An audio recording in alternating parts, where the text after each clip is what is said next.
Un combat qui fait écho au relais pour la vie organisé ce week-end à Punaouia par la Ligue contre le cancer. Plus qu'un défi sportif, c'est un moment de solidarité qui mobilise aussi les entreprises. Pour en parler, nous recevons ce soir Olivier Cressman, vice-président de la Ligue contre le cancer et coordinateur du Club des entreprises. Olivier Cressman, bonsoir. Bonsoir, bonsoir à tous les téléspectateurs. Alors le relais pour la vie, c'est ce week-end à Punaouia. Pour ceux qui ne connaissent pas, quel est le principe ? C'est un principe par équipe de prendre l'engagement de tenir 24 heures en marchant, en courant, pour signifier le combat que peuvent mener les malades et leur montrer notre engagement auprès d'eux.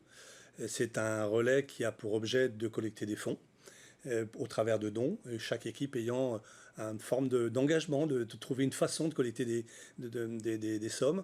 Et ça va nous permettre, au sein du comité Polynésie, de financer notre action de rapprochement familial pour les gens qui sont ébassanés. Alors, vous venez de le dire, c'est une course qui va durer 24 heures. Il va falloir tenir. Comment ? Que Il fait-on ? va falloir tenir, donc ce sont des équipes qui sont souvent nombreuses, et il vaut mieux d'être 25, 30, 40.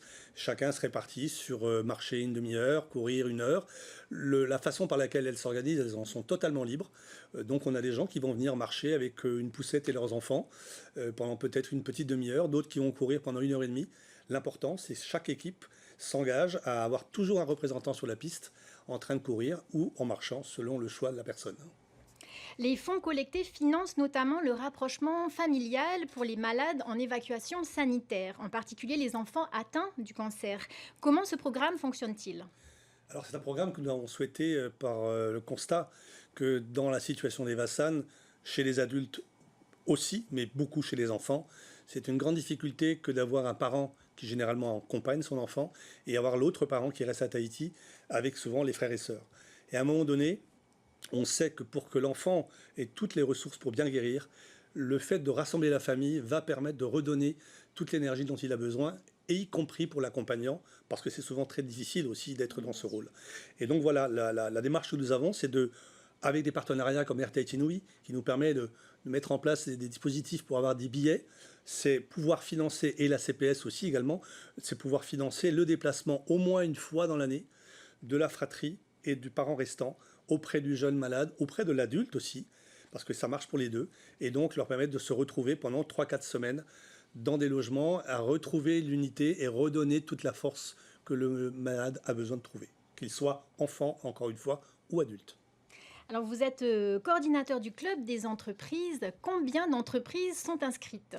Alors aujourd'hui, le Club des entreprises qui est né en novembre 2023, et la première qui a signé, sans même que j'ai le temps de l'expliquer, c'était la CPS. On en a à peu près 29 entreprises en tout, qui sont des grandes entreprises. On trouve des grands acteurs de la place. Je ne les nommerai pas tous, parce que ça serait trop long. Mais ça représente, et c'est le plus important, à peu près une cohorte de 7100 salariés. Et là, le rôle du club, c'est au travers des programmes RSE des entreprises, c'est de permettre de sensibiliser les collaborateurs, les collaboratrices sur le dépistage du cancer. La première action menée était sur le cancer du sein, pour augmenter et faciliter pour les femmes au travail le fait de pouvoir prendre rendez-vous chez un radiologue et faire leur dépistage. Mais ça s'est également étendu aujourd'hui aux hommes avec le conseil pour le dépistage des cancers qui peuvent le concerner. Et puis aussi, parce qu'on parle de la famille, aujourd'hui on sait que le pays a mis en place des prises en charge de la vaccination HPV pour le risque du cancer de l'utérus chez les jeunes femmes. Ça, c'est quelque chose qui peut se mettre en place et qu'il faut informer. Et c'est l'objet du club, par ses newsletters, de pousser cette information vers ces gens-là. Donc, ça veut dire que c'est inscrit à l'agenda des salariés, c'est ça ? C'est eux qui décident quand est-ce qu'ils, en tout cas pour les femmes, qui, avec leur direction, leur RH, vont décider de quand elles vont le faire. Les radiologues, eux, nous ont libéré des places horaires privilégiées, généralement plutôt l'après-midi. L'objectif, c'est de ne pas perturber l'activité de l'entreprise, mais c'est quand même de permettre aux femmes qui souvent sont dans les districts d'être dans des horaires raisonnables et possibles de venir faire leur dépistage chez les professionnels. On va revenir au relais pour la vie. Combien d'entreprises sont inscrites ? Eh bien, sur les 29 du club, les 29 sont présents. Et c'était vraiment l'esprit de cette première édition, de vouloir que le Club des entreprises contre le cancer soit l'ambassadeur, quelque part, de cette première édition. Et donc créer cette dynamique qui fait qu'il va y avoir beaucoup de monde. Franchement, on espérait une trentaine d'équipes, on en a 91. On se disait qu'on devrait arriver peut-être à rassembler 600 personnes. On est quasiment 2000.